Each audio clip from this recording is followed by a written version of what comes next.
لیکن کچھ لوگوں نے جھوٹ کو مالپوا بنا لیا ہے، جیسے حلوہ کھا رہے ہیں اس طرح سے بولتے ہیں، کوئی انہیں پرواہ نہیں کہ کیا پک رہے ہیں وہ.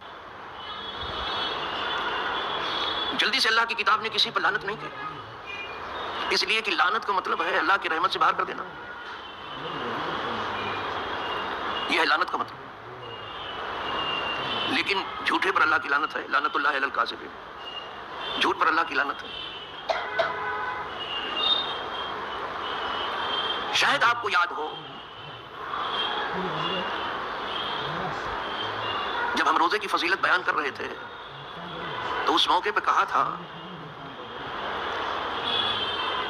کہ روزہ رکھنے کے بعد منہ بند ہی رکھنا، جیسے کھانے پینے سے بند ہے منہ، اسی طرح سے جھوٹ سے بھی غیبت سے بھی منہ کو بند ہی رکھنا. یہاں تو بہت زور دے کے کہا کچھ کھانا نہیں، ٹھیک ہے یہی حکم ہے، کچھ پینا نہیں، ٹھیک ہے بالکل صحیح ہے. اور دیکھ یہاں کیوں نہیں زور دیا گیا کہ جھوٹ سے بچنا، کیوں نہیں زور دیا گیا؟ منہ بند رکھنا جھوٹ سے، جھوٹ نہیں بولنا، کسی کی غیبت نہیں کرنا، اس لیے کہ جھوٹے پر لعنت ہے اللہ. اور جھوٹ بولنا یہ مسلمان کا شیور نہیں ہے. کچھ بیوپاریوں نے تو یہ تک مشہور کر دیا کہ کوئی سچ بول کے بھی دھندا کر سکتا ہے، یہ تو بڑی آفت ہے. ابھی تم نے سچوں کا دھندا دیکھا کہاں؟ دیکھا کدھر آپ نے؟ ایک سے ایک سچے گزرے ہیں اس امت میں، اور بہت زور کا دھندا تھا. اگر نمرود نے سارے جہاں پر حکومت کی تو سلیمان علیہ السلام نے بھی کی، تو سچائی پہ تو تھے، وہ نبی ہے. بخت نصر نے پوری دنیا پر حکومت کی تو ذوالقرنین نے بھی کی، سچائی تو تھے. یہ اتنے سچے تھے کہ لوگوں نے جب کہا کہ یاجوج ماجوج سے حفاظت کے لیے ہمارے لیے ایک دیوار آپ بنا دیجئے، بہت تنگ کرتے ہیں، ہم آپ کے لیے چندہ کرتے ہیں، پیسہ جمع کرتے ہیں، ذوالقرنین سے کہا، اور ہم ہمارے لیے ایک دیوار بنا دیجئے. کتنے سچے ہیں وہ. کہنے لگے تم اپنا پیسہ اپنے پاس رکھو، ہمیں جو کچھ اللہ نے دیا وہ بہت ہے، سارے جہاں پہ حکومت ہے. دیکھا آپ نے؟ حالانکہ دنیا دار کا پیٹ کبھی بھی مال سے نہیں بھرے گا، اس کا پیٹ مٹی ہی بھرے گی، کبھی نہیں بھرے گا. جو دنیا کا بھوکا اس کا پیٹ کبھی نہیں بھرے گا، چاہے جتنا جمع کر. پیٹ دو ہی چیز سے بھرے گا، یا مٹی سے بھر جائے گا قبر کی، یا آگ آ کے جلا دے گی، یا پانیوں سے ڈبو دے گا، یا کوئی جانور آ کے کھا جائے گا اس کو، یا پھر اسے قناعت آ جائے.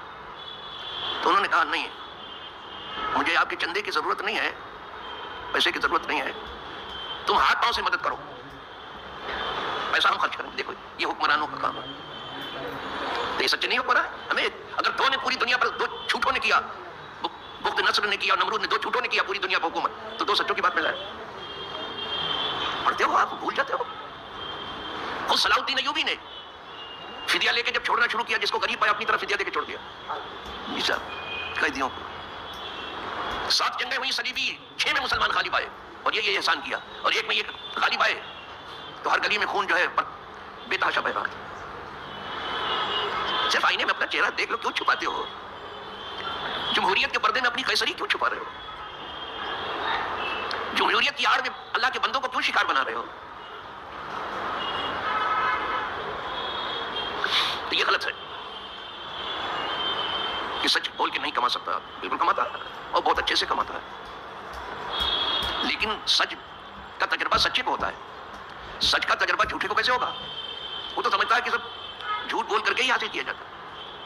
غیروں میں تو ایک بات مشہور ہے کہ کما کر کے کون مالدار ہوا ہے، تو پوچھا گیا پھر کیسے ہوتا؟ پھاندا بازی کر کے، 420 کر کے، ادھر ادھر کر کے، یہ مشہور ہو گیا. یہ سب بالکل غلط ہے. یہ خدا کی دین ہے، اگر جھوٹوں کو دیتا ہے وہ، تو سچوں کو بالکل اس نے معروم نہیں کیا ہے.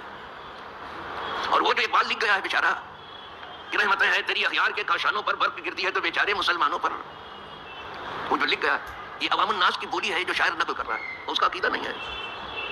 یہ عوام یہ کہتی ہے، ورنہ اللہ والوں کو وہ بارش ہوتی ہے انعام کی کہ دنیا والے سے دیکھتے رہ جاتے. خواجہ پر کتنی بارش ہوئی انعام کی، غوث پر کتنی بارش ہوئی انعام کی، صدیق و فاروق پر کتنی بارش ہوئی انعام کی. ایسا کیا ہے؟ پہلے سچ بول کے دیکھو تو کچھ تجربہ تو کرو. محبت کو سمجھنا ہے تو نہ سے خود محبت کر. کنارے سے کبھی اندازہ طوفان نہیں ہوتا. آپ کیا جو محبت نہیں کرتا بیچارہ محبت کیا جانے گا؟ جو سچا نہیں ہو سچائی کا فائدہ کیا جانے گا؟ ہمارے تو بہت بڑے صوفی بزرگ، بلکہ صوفیہ کا سرتاج کہیے، عارف رومی کی بات کر رہا ہوں. اقبال کسی کو استاد ماننے کے لیے تیار نہیں، لیکن حضرت مولانا روم کو اپنا استاد مانتا ہے. صوفیہ کے سرتاج ہیں. وہ کہتے ہیں کہ 3 چیزیں بند کر لو، جہاں کھولنا چاہیے وہیں کھولو، پھر تمہارے سینے میں اگر اللہ کا نور امڑتا ہوا نہ دکھائی دے تو ہنس لینا میرے اوپر جتنا چاہے. وہ پڑھ دو، شعر پڑھ دو، نہیں تو کہیں گے صرف آپ نے ترجمہ سنا دیا، مولانا کے مسئلے تو پیش نہیں کیے. پیش کر دیتا ہوں. وہ کہتا ہے چشم بندو، گوش بندو، لب بند. اپنی آنکھ بند کرو، جو دیکھنا ہے وہی دیکھو، بقیہ مت دیکھو. گوش بندو، اپنا کان بند کرو، جو سننا ہے وہ سنو، بقیہ بکواس ہے. یہ میڈیا جو چلاتا رہتا ہے بکواس ہے. کیا دھرا ہے اس میں؟ کچھ نہیں، صرف لوگوں کی راہ مارنا ہے اور لوگوں کی فکر بدلنا ہے. چاہے پرنٹ میڈیا ہو چاہے الیکٹرانک. کہتے ضرور ہے کہ ہم سچی خبر سنانے آئے ہیں. ارے تم ہو سچی خبر. کبھی خواب میں بھی سچ دیکھا آپ نے؟ اس سے بڑا جھوٹا کوئی کاروبار ہی نہیں ہے. اسی لیے میں نے کہا سچ کا چہرہ دیکھنا ہو تو اللہ کی کتاب دیکھ لو، اور جھوٹ کا چہرہ ہو دیکھنا ہو تو اخبار دیکھ لو. کیا ادھر ادھر کی باتیں بھری پڑی رہتی ہے. تو 3 چیز کو کہا اس نے کہ آنکھ بند کرو، کان بند کرو، جو سننا ہے وہی سنو، نہیں مت سنو، اور منہ بند کرو. کوئی منہ بند کرنے کی بات کر رہا ہوں. تو روزے میں آپ نے کھانے سے تو منہ بند کر لیا، مبارکباد. پینے سے آپ نے منہ بالکل بند کر لیا، مبارکباد. ٹھیک ہے، اتنا نہیں سمجھ میں کہ جھوٹ سے بھی منہ بند کر لو، کیونکہ جھوٹوں پر لعنت ہے. اب حدیث سنو. حضور فرماتے ہیں من لم یدع قول الزور والعمل به فلیس للہ حاجۃ فی ان یدع طعامہ وشرابہ. جس آدمی نے جھوٹ بولنا اور اس پر عمل کرنا نہ چھوڑا، اللہ کو ضرورت نہیں کہ اس کو بھوکا ہو پیاسا رکھے. آپ بھوکے پیاسے ہیں، روزے دار نہیں ہیں. اگر جھوٹا کاروبار ہے آپ کا تو آئی بات سمجھ میں. کتنے سچے روزے دار ملے، ذرا سینے پر ہاتھ رکھ کے دیکھو تو، ذرا ان کے نفس کی دھڑکنوں سے پوچھو تو کوئی جملہ شاید نکلتا ہو سچائی کا. یہ حالت بنا دیا. کتنے لوگوں نے تو ہم سے وعدہ کیا کہ حضرت میں آپ کی خدمت میں آ رہا ہوں، کل آ رہا ہوں. انہوں نے کہا کل سے مراد جو ہے یوم فردا قیامت کے دن، کل بروز قیامت آپ آ رہے ہو. ان سے اسی وقت کہا، مجھے کہنا پڑا، مجھے تجربہ ہے. میں نے کہا کل سے مراد جو ہے کل بروز قیامت آپ آئیں گے. نام نہیں لے رہا ہوں، عزت سب کی ہے، نہیں تو نام لے لیتا میں ابھی. کچھ لوگوں کا جن کو دنیا بہت ہار پھول پلاتی رہتی ہے ان کی بات کر رہا ہوں. تو ان سے میں نے کہا کل سے مراد کیا، کل بروز قیامت آپ آئیں گے. نہیں، بڑی مدد. آج تک تو دکھائی نہیں. کتنے لوگ چلتے پھرتے، میں چلتے پھرتے چلا تو کتنے لوگوں کو کچھ سمجھ میں آیا، کہنے لگے حضرت میرے یہاں جوتے کا بہت اچھا کاروبار ہے، آپ کتنے نمبر کا جوتا پہنتے ہیں؟ کتنے لوگ ہیں؟ میں نے کہا میں 10 نمبر کا جوتا پہنتا ہوں. میں جانتا ہوں کہ یہ آئے گا تو نہیں کبھی، مجھے معلوم تھا. بتا دیا، پوچھا اس نے. میں نے کہا 10 نمبر، لیکن ہائی میرے پاس جوتا ہے ٹوٹا پھوٹا بھی، چل ہی نہیں پاتا ہوں تو جوتا کیا. نہیں ہمارے یہاں بہت اچھا کار دکھائی ہی نہیں. میں نے جلدی سے سچا پایا نہیں کسی کو، ڈھونڈے سے نہیں ملا. آئی بات سمجھ میں. یہ حالت لوگوں نے بنا دی. اسی لیے میں کہتا ہوں آپ کو سکھایا کس نے اسلام؟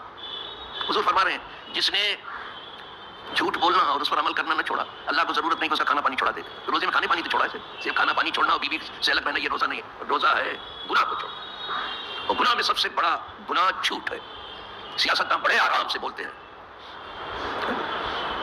اور خود آپس میں بھی کہتے ہیں پالیٹکس نہ کرو، اور خود کر رہے ہیں.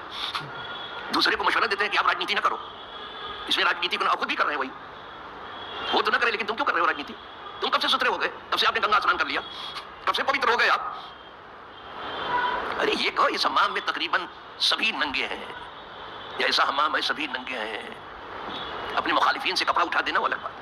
اللہ ماشاء اللہ اگر اللہ نے کسی کو بچا لیا کہیں تو ٹھیک ہے، وہ مبارکباد کرے. ان جھوٹوں میں بھی کہیں کوئی سچا مل جاتا ہے، یہ ہے. جیسے سچوں میں بھی کوئی جھوٹا مل جاتا ہے زبردست، صحیح بات سمجھ. وہ اسی طرح سے تو بڑا اہتمام کیا گیا کہ کسی جھوٹے سے ایک حدیث نہ لی جائے. اور روایت کرتے وقت کسی کو اگر یہ خیال ہوا کہ حدیث نہیں ہے، جھوٹ ہے، تو اس کو روایت نہیں کرنا چاہیے. شک بھی ہو جائے تو روایت مت کرنا، چھوڑ دینا. یقین ہوتا تو چھوڑ ہی دینا، گمان خالی ہوتا تو چھوڑ ہی دینا، شک بھی ہوتا بھی چھوڑ دینا، اس کو روایت نہیں کرنا. اس لیے کہ حضور سے بڑا سچا کون ہے؟ وہ اتنے سچے ہیں کہ سچائی لے کر آئے، اور اسلام کا دوسرا نام سچائی ہی ہے.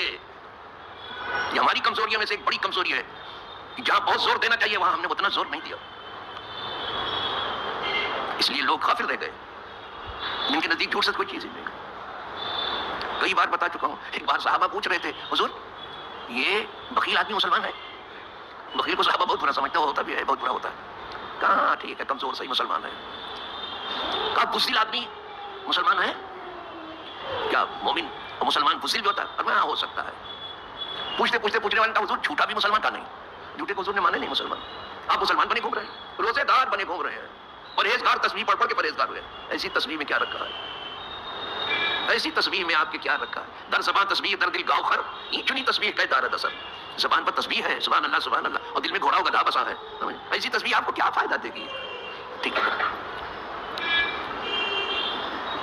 پتا چلا کہ حدیث کی روایت کرنے والے بڑے سچے اللہ کی ان پر بڑی رحمت، بڑی برکتیں. اللہ ان کی قبر کو نور و نکاح سے بھرے. جو پوری سچائی سے کام لیا تب جا کر کے ان سے حدیث لی گئی. زندگی میں کوئی ایک جھوٹ ان کا نہیں ثابت کر پایا. بس تب ان سے حدیث لی گئی زندگی میں. یہاں تو وہ تھوک میں بولتے ہیں، تھوک میں جھوٹ بولا جاتا ہے. بس آج کا درس صرف ہوا کہ جو حدیث جس کا حدیث ہونا معلوم وہی بولنا. آپ جس حدیث کے بارے میں شک ہو اسے نہیں بولنا. آپ گمان غالب ہو کہ حدیث نہیں بالکل نہیں بولنا. یقین ہو کہ حدیث نہیں بالکل کبھی بھی نہیں بولنا، ورنہ آپ خود بھی جھوٹے ہو جائیں گے. وآخر دعوانا